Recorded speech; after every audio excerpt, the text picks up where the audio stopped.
Good morning or afternoon for some of you, or actually night for some of you. What even is sleep? Because some of you are working at midnight. I don't understand it. But nonetheless, whenever you happen to be working, we are looking today at writing inequalities from number lines. The quick code for this skill is JNL. And writing inequalities from number lines has basically two parts, both of which are very easy, but it does require you to read the problem correctly so you can make sure that you get the right answer. So if I look at a number line like this, there are two components to the number line that's shown. The first is the direction that the arrow is pointing. And that lets me know whether the inequality is going to be greater than or less than something. The nice thing is that the little pointy part of the inequality actually points the same way as the arrow is pointing. So if it's pointing to the right, then the inequality should be pointing to the right. If it's pointing to the left, because it's covering everything less than that value, then the inequality should be pointing to the left. Just the way that we happen to write these, it works out really, really well. The second thing we're looking at is the spot above the value that we're comparing our variable to. And that spot is either going to be open like this one or filled in. If it's open, it means that we can't actually be equal to that value. If it's filled in, then we can be. And our inequality needs to reflect that. A lot of times, this is sort of where we hit things like, for example, temperature predictions, where they have a high of 50 something and a low of something. It's super cold today. It's also very rainy. We'll use inequalities to represent the high and the low because usually the temperature doesn't actually hit that high, doesn't actually hit that low, so it wouldn't actually be equal to it, but that's the range that we're working within. And it's important to know this range because you need to know if there's a chance for freezing, that you need to know if there's a chance for high winds, you need to know if there's a chance for storms, and the temperature ranges can help us determine that. If we're writing our answer, we're going to start off by writing our variable, which is x. Pretty much anytime you write an answer, the first thing you're going to type is going to be your x when you're dealing with these inequalities.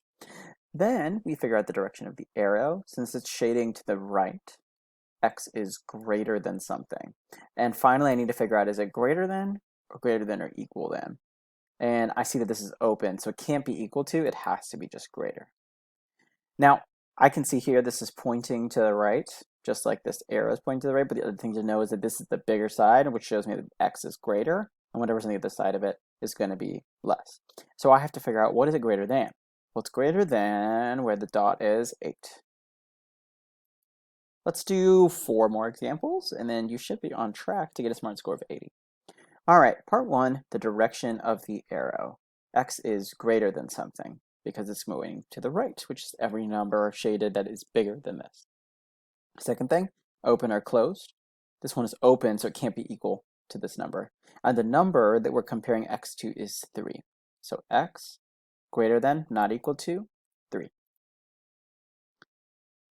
All right, once again, we have an open circle, and x is going to the right again, so x is greater than 7. I may do more than I said originally because I want to show you a couple of different examples. Here's the less than example where it's pointing to the left.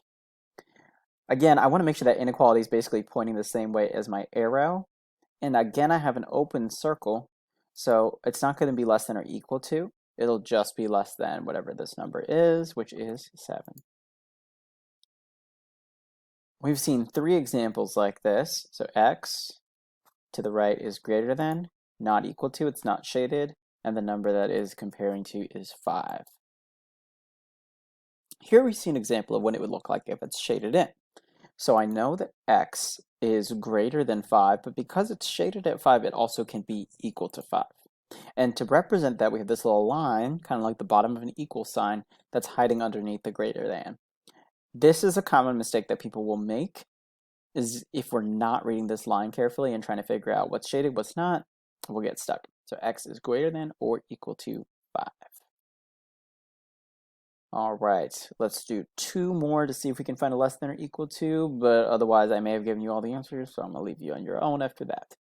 I see here x is greater than 4. I know it's not equal to because it's open again. Aha! -7 is my number. X is less than -7 because it's shading to the left, which goes down the number line. And it's also shaded, so it can also be equal to -7. You've got everything you need to knock out writing inequalities on number lines. Good luck and get to 80.